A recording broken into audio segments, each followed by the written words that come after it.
সুতরাং এটা একটা বেআইনি কথা আমি মনে করি। 15-20 পুলিশ দিয়ে গত 14 বছর যাবত দমায় রাখা হইতেছে। শত শত কোটি ভোটারের যারা প্রতিনিধিত্ব করে তাদেরকে পুলিশ দমায় রাখতে পারে, কুকি চীনের 5000 লোক দমন করতে পারে না। মানে এগুলা রহস্যজনক, কি বলে এটা হাস্যকর, বেআইনি। আমি বলি আপনি বিষয়টা দেখেন, প্রভাব মুক্ত রাখতে এমপির স্বজনরা নির্বাচনে করলে নির্বাচন কমিশন প্রভাব মুক্ত থাকতে পারবে না। এটার মানে হচ্ছে নির্বাচন কমিশন সবসময় দলীয়, সেখানে নির্বাচন কমিশন প্রভাব মুক্ত ছিল না, প্রমাণ করলো। এক, এই আওয়ামী লীগের হয়েছে কি জানেন, সিদ্ধান্ত নিল আমরা যা বলবো সেটা চূড়ান্ত।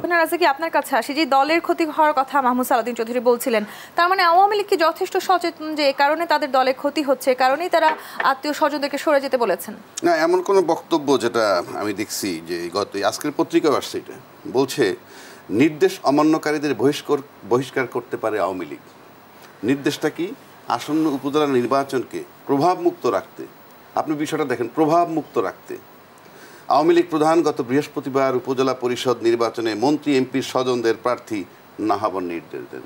এখানেই শেষ নয়, এরপরে চিঠি দিয়েছেন প্রত্যেককে, এমপি মন্ত্রী যারা আছেন তাদেরকে চিঠি দিয়েছেন।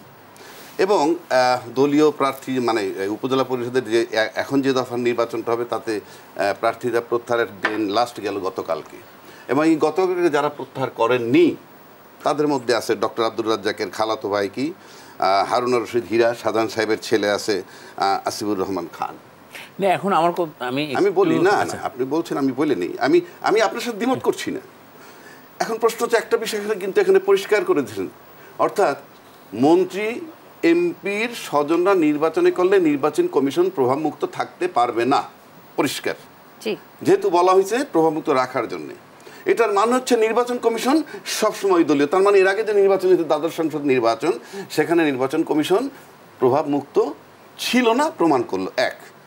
দুই হচ্ছে আত্মীয় স্বজনের প্রশ্ন যেটা আছে, তার আগে আমি আসি দুইটা জায়গায় আমি যাব। একটা হলো সংসদ সদস্য নির্বাচন হওয়ার যোগ্যতা এখানে আছে ৬৬ অনুচ্ছেদে, সেখানে বলা আছে বয়স 25 হতে হবে, নাগরিক হইতে হবে, ভোটার হতে হবে ইত্যাদি, এবং পাগল যাতে না হয় তাই ইত্যাদি, সুস্থ স্বাভাবিক হতে হবে। একইভাবে সংবিধানে বলা নাই উপজেলা চেয়ারম্যান নির্বাচনের যোগ্যতা, কিন্তু উপজেলা পরিষদ নির্বাচনের যে ম্যানুয়াল বা আইনটি আছে সেখানে বলা হয়েছে একই কথা, অর্থাৎ 25 বছর বয়স হইতে হবে, ভোটার হইতে হবে।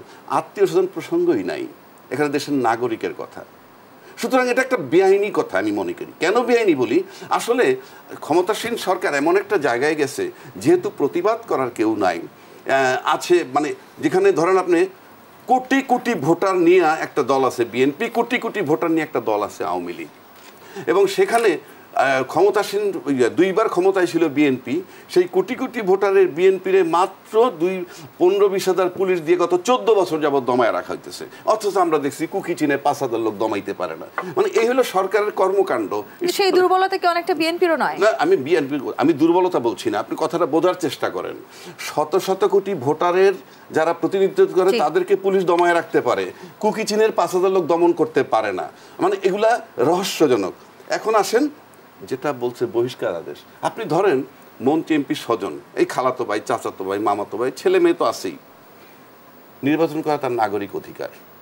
এখন যদি নির্বাচন করে তাইলে বহিষ্কার হবে কে? এটা ব্রেক করে দিন, নির্বাচনটা করে তাহলে বহিষ্কার হবে কে?